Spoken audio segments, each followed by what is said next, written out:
I'm Helga from Helga's Pennsylvania Cooking. Today I'm going to answer the breakfast challenge for April for Cast Iron Wednesday, and I'm going to do a breakfast quiche with bacon, because bacon makes everything better, and some onion and peppers and spinach and greens, spring greens, and some little cherry tomatoes. And it's super easy, and we're going to do it in the cast iron, and it makes a really great, not just breakfast dish, this makes a great brunch dish or even for supper. This recipe will also work in a 9x11 sheet pan.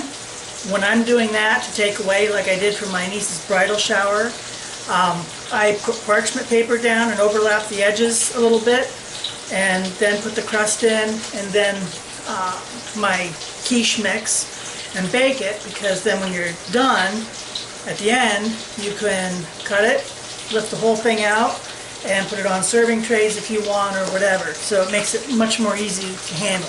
I don't need to do that today, it's just Mike and I, and I'm doing it in my cast iron. So I'll show you what goes into it to mix it up, and we'll get this going for the Cast Iron Wednesday April challenge of breakfast in our cast iron, which is started by Native Tears and Shovelhead 8. Let's get to it. And I've got some beautiful bacon footage.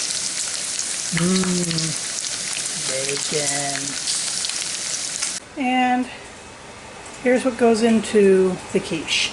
6 eggs, some greens or spinach, 3 cups of milk, 2 cups of shredded cheese of your choice, a teaspoon of nutmeg, salt. You don't have to use much though if you're using the bacon like I am, because you can use sausage or whatever meat you want. Ham would be good.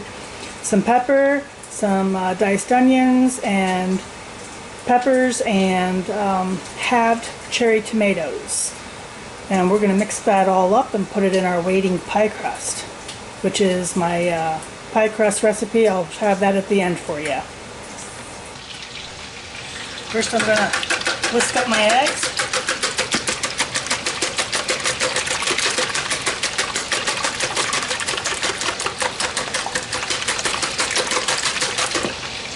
I'm going to add my milk.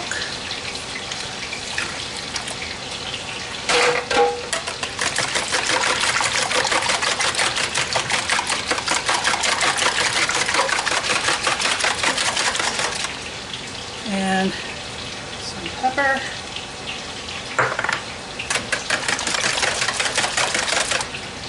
And my nutmeg.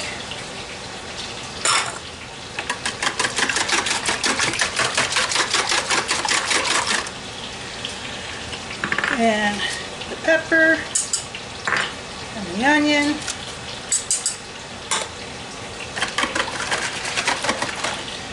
and the cheese,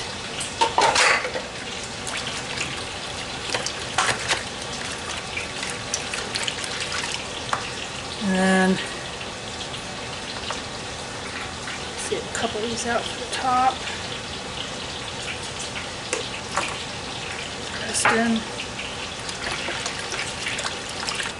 I'm going to add in my spinach and greens, and I just add in, I don't know, what seems right, because you know this cooks down quite a bit, so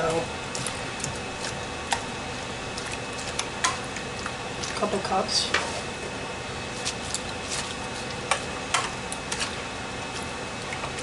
Mix that all up in good, and then I have my crumbled up bacon.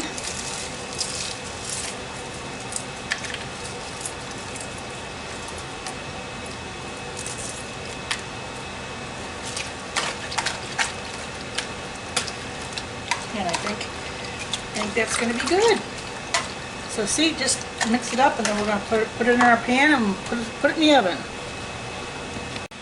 And here's my pie crust and my Lodge cast iron.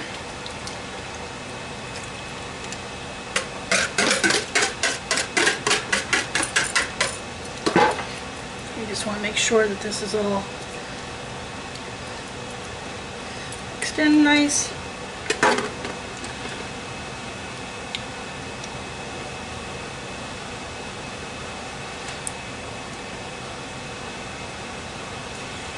And we'll make it pretty with more bacon. And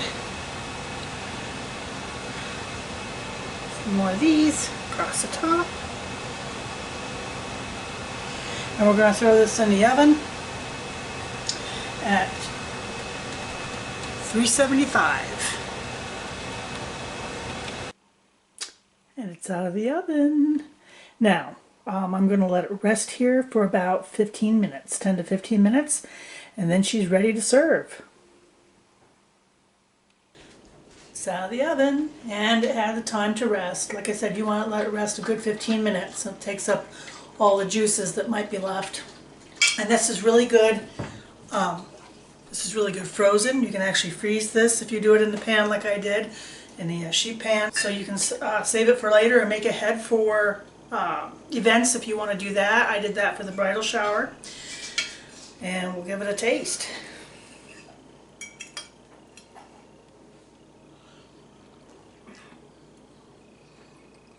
That's good. I love that. And I love that with that crust. It's really good. This is really satisfying. This is an easy thing to make. You saw it didn't take hardly anything to make it. And pop it in the oven, and that's it. Like I said, this was my answer to the April Cast Iron Wednesday Breakfast Challenge. I'd already done bacon gravy and sausage gravy and Nun's toast and the perfect scrambled eggs. So I want to do something a little different for you today, and we enjoy this a lot. So check out Native Tears and Shovelhead 8 and all the other contributors to Cast Iron Wednesday. I believe Bill Gowdy did one, and Dan's Outdoor Cooking, and Saucy the Towboat Chef. So, you know, check them all out, and some great recipes and ideas for you for your breakfast and your cast iron.